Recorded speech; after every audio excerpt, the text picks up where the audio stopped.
Study 3, Group 4 Medical Center, Wendy Scharnhorst.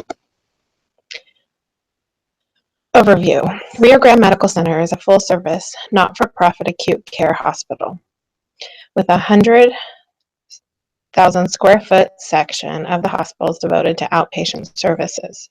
80% of the space is used for outpatient clinic, and the remaining 20% is used for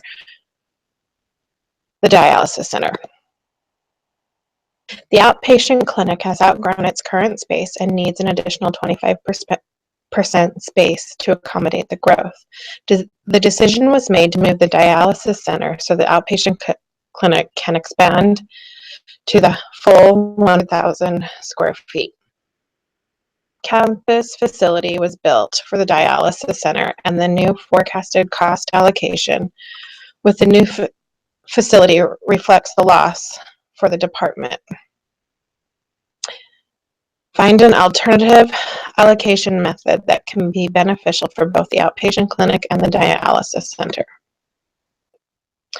Is it fair for the dialysis center to suffer in profitability from the move, even though it had nothing to do with it? It is not fair for the dialysis center to suffer in profitability for the move that was not prompted by the center itself. It would be fair for the dialysis center if the outpatient clinic were to absorb some of the costs of the new building and relocation of the dialysis center, since the move was made to accommodate. And all the indirect costs of the move on the dialysis center would cause a net loss for the center is not fair and good practice for the Rio Grande Medical Center. Should the dialysis center be charged actual facility cost for the new location? After all, the move was forced by the outpatient clinic, which is being charged for the facilities at a lower average allocation rate. Under the concept of charging for the actual facility cost, department heads might be better off resisting proposed moves to new and potentially more efficient facilities, because such moves would result in increased facility allocations. Before the move, the dialysis center, it was charged a facility cost of $300,000, which is $15 per square foot of space it used. Outpatient clinic was also charged the $15 per square foot of space used. Under the initial allocation, all the new facility costs of $400,000 were allocated to the dialysis center, so therefore it would now pay $20 a square foot for facility cost. Even though the dialysis center is the primary occupant of the new facility, it should not be charged the full amount of the facility cost. The move was forced by the outpatient clinic, and therefore it should feel the burden of the higher cost also.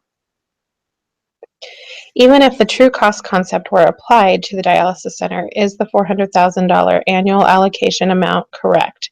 After all, the building has a useful life that is probably significantly longer than 20 years.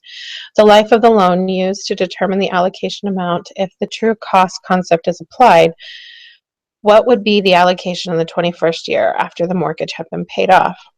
No, the $400,000 only accounts for the loan amount that needs to be paid on the building. It does not take into account the original facility costs that were being charged due to being part of the Rio Grande Medical Center. Even though it would now have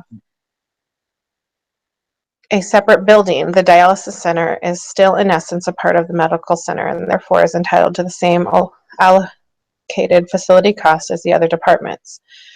When the loan is paid off, I believe that the dialysis center would still be expected to contribute to the allocated facility cost. The current cost of $15 per square foot equal to $300,000, but with inflation and depreciation cost, it could be larger in the 21st year after the mortgage is paid off. The revenue that the dialysis center receives from the patient use of the pharmacy appears to be passed on directly to the pharmacy. That is, the dialysis center books $800,000 for the drugs used. Should the revenue be counted when general overhead allocations are made?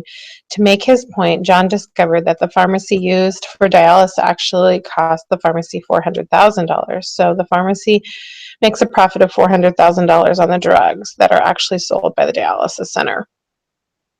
No, I don't feel that the $800,000 revenue for the pharmaceutical supplies should be counted when general overhead allocations are made. Essentially is not revenue because the expense is equal to the revenue, and the dialysis center is being held accountable for the revenue of the pharmacy department. The pharmacy department is the only one making revenue off the pharmaceutical supplies.